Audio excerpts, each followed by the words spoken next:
ওই প্রদ্যুৎ কিশোরে কম বক্সি, হ্যাঁ, প্রদ্যুৎ কিশোরে তার বাপ তার মা থেকে আরম্ভ করে তাদের 14 গোষ্ঠীকে ট্রাইবেল সাংঘাতিক। এই রামপদ তখন অনেকদিন আগে থেকে RSS করে আর কি। রামপদ তার বন্ধু বান্ধবের কাছে কইতো যে তোমরা জানো বিজেপি সরকার এলে আমার মুখ্যমন্ত্রী মানে এবং দেওধর কিনা সুনীল দেওধর কইছে এটা সত্য। রামপদ বাবু ত্রিপুরাতে ট্রাইবেল রাজ্য, এখানে ট্রাইবেল মুখ্যমন্ত্রী হওয়া দরকার। আর কেটা আছে বিজেপিতে? আপনিই তো আছেন। মনে করছে এবার ধরেছে দরকার লাগলে বাইরেই যাবো।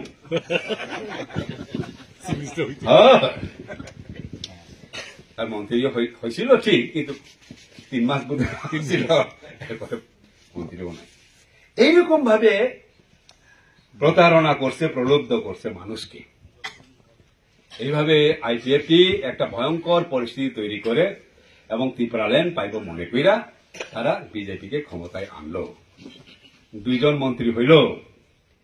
6 মাস পরে যখন বুঝতে পারলো ত্রিপুরাল্যান্ড তো হইত না, তখন আমি লক্ষ্য করছি এই যে NC দেববর্মা যিনি মন্ত্রী ছিলেন, তিনি উনার যে এলাকা যেখান থেকে উনি নির্বাচিত হন টাকারজলা, এটার লোকই তো ভাগমা কেন্দ্রটা, টাকারজলাতে আর যাইতে পারলেন না।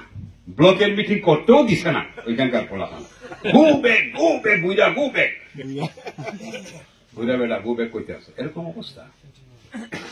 মানুষ বিশ্বাস করছিল ঠিক বিজেপি দিব, এরকম দিলে তো দিতেই পারে কেন্দ্র সরকার। জিতেন্দ্র সিং, রাজনাথ সিং নাকি কইছে দিবই,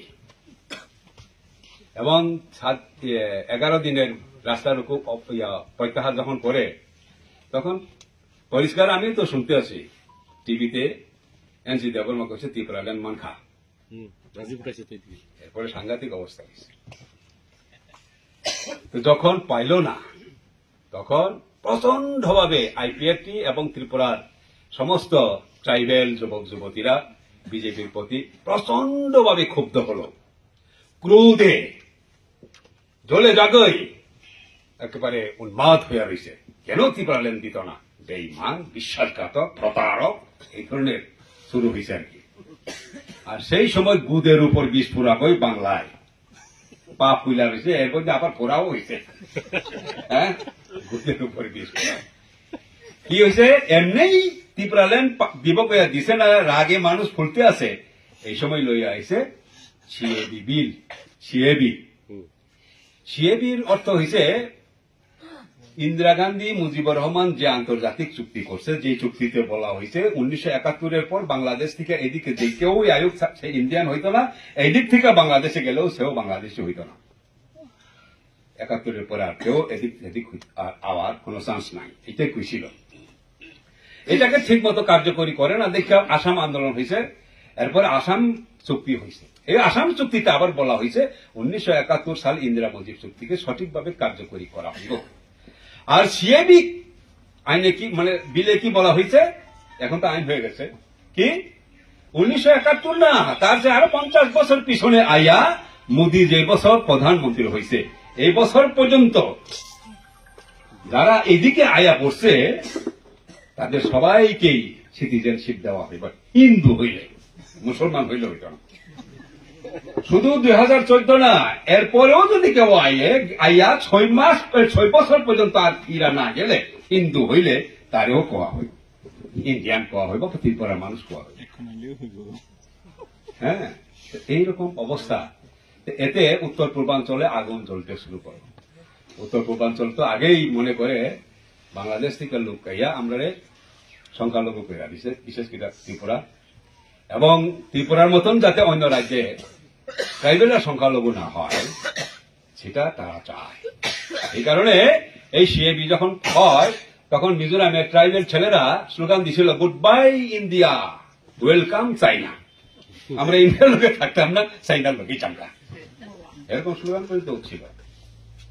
স্বাভাবিক ত্রিপুরাতে আরো হইব। তো ছেলেরা আন্দোলন করছে, আমরাও আন্দোলন করছি। জিরানিয়া মাধব বাড়িতে রাস্তা রুকু করলো। রাস্তা রুকু করে তো অভ্যাস হয়ে গেছে না আমাদের সময়, 11 দিন সড়ক অবরোধ করছে। কয়েক ঘন্টা মাত্র এরপরেই তারা যে সরকারটা আনছে, এই সরকারের পুলিশ গিয়া চোখ বুঝা গুলি করা আরম্ভ করছে মাধব বাড়িতে। তখন এটা এই যে গুলি বর্ষণ, এটা হয়ে গেল আগুনে ঘৃতাহুতি। আগুনে ঘি ঢাইলা দেওয়ার মতন অবস্থা দিচ্ছে। আগুনে ঘি ঢাললে কি হয়?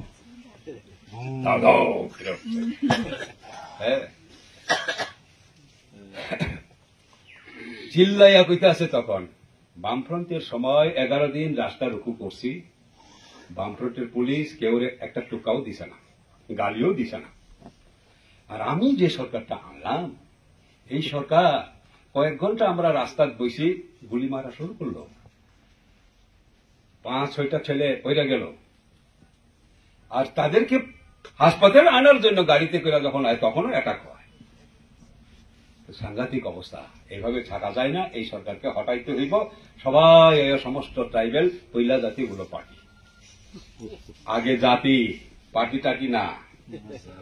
এই সুযোগটা লইছে এই প্রদ্যুৎ কিশোর। আমি কংগ্রেস ছাইরা দিছি, পার্টি না, আমি জাতি এখন। তখন আমরা কইছিলাম এটা আসলে বিজেপিকে রক্ষা করার জন্য। বিজেপির প্রতি এত বেশি ট্রাইবেলরা ক্রুদ্ধ হয়েছে, ক্ষুব্ধ হয়েছে, অটোমেটিক্যালি বিজেপির প্রতি ক্ষুব্ধ হইলে বিরোধী দলের প্রতি আইব তারা। তো বিজেপির প্রতি ক্ষুব্ধ হয়েছে, বিরোধী দলের দিকে যাতে না যায় একটা ব্যারিকেড, একটা বেড়া তো তৈরি করতে হইব।